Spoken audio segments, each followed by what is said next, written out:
السلام ورحمۃ اللہ وبرکاتہ۔ اللہ رب العالمین خیر و عافیت میں رکھے۔ سوال یہ تھا کہ اپنے آپ کو سلفی کہہ سکتے ہیں، اہل حدیث کہہ سکتے ہیں؟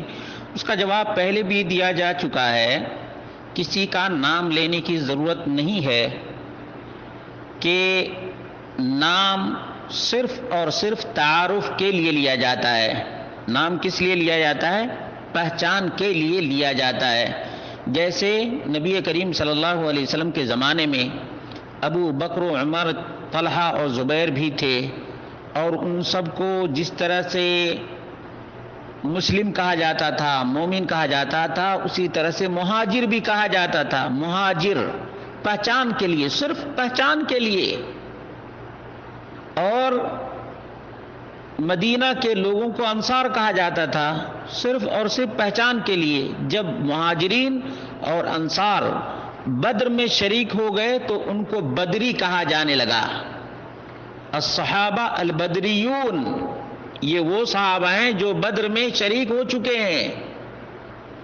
تو معلوم یہ ہوا کہ صرف اور صرف پہچان کے لیے کہ آج کل کے جو لوگ خرافات کی، شرکیات کی دعوت دے رہے ہیں، ان سے ہمارا کوئی تعلق نہیں ہے۔ ہم انہی لوگوں کے منہج پر ہیں جو صحابہ اور تابعین تھے، نبی کریم صلی اللہ علیہ وسلم کے نقش قدم پر، نقش قدم پر۔